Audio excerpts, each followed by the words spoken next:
Hi guys! So ngayon, dumating na ang order ko na isang SY Glow Premium Rejuvenating Set. First try ko pala ito. First time kong gamitin ang product na ito. Actually, sa lotion gumagamit na ako. Pero dito sa Rejuvenating Set nila is first time kong gagamitin ito. Kaya, nagustuhan ko sa product na ito kasi napaka-light sa mata yung packaging niya. Tapos may, ano pa siya, may plastic bag. Ito yung day cream niya. May SPF 30 na rin. Ayan, napakaganda ang packaging niya. SPF 30 at may kasama na rin siyang night cream. Yes, kapag sa gabi natin to gagamitin. At of course, yung pinakamalaki nilang sabon, premium whitening soap. Yan.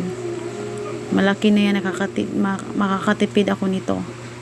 Pwede ko gamitin sa buong katawan. Yan. Tapos, ang ginagawa ko po, kasi malaki yung sabon, ikakat natin yan. Buksan natin. At saka, yun. Kulay orange pala yung kulay ng sabon.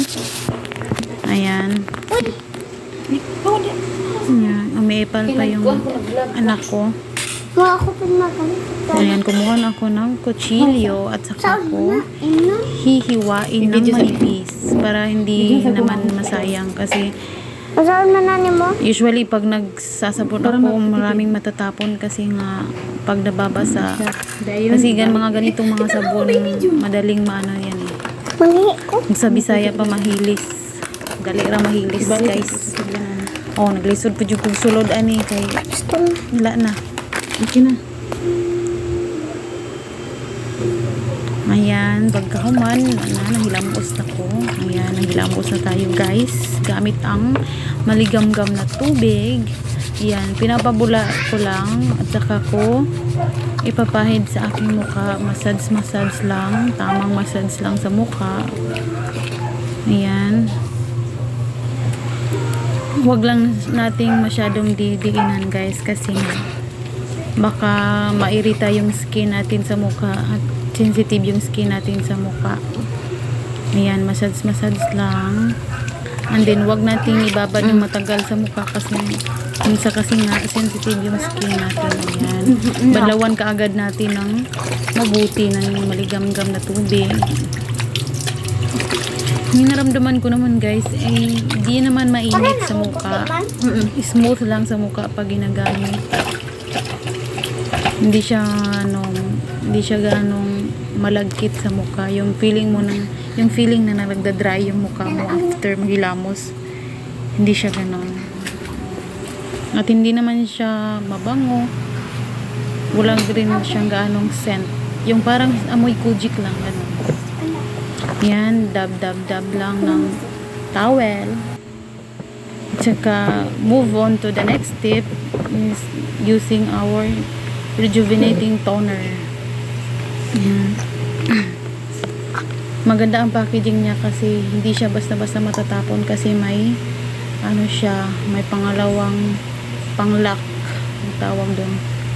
Using my manipis na cotton at itatap ko lang sa mukha kasi kapag irarab ko baka magkasgasan yung skin ko sa mukha. Ayan, dab lang hanggang sa matuyo yung cotton. Malagay na lahat yung mga chemicals, yung product sa mukha. Ayan, for the go na yan. Ayan, matagal kasi ako matapos kasi nasasayangan kasi ako kapag basa pa yung cotton niya. Ayan. Okay, finish na tayo dyan sa toner and move on to the next step. Using our premium whitening day cream with SPF 30. Ayan, binubuksan ko na at ayan, yung consistency niya guys is parang paghawakan mo malagkit.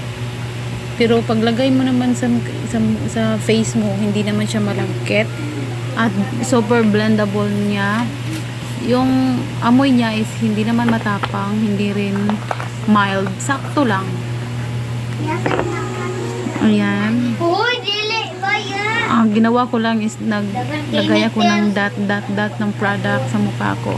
At i-blend ko yan hanggang ma-blend talaga. Oh. Diba? Para akong nag-foundation dyan. Oh. Laban. Yan. Laban akong laban. Napaka-blendable ng sunscreen na ito. Tapos hindi ako papawis-pawis dyan. Walang pawis na lumabas sa mukha. At hanggang sa muling vlog ko. Bye-bye! Again tomorrow.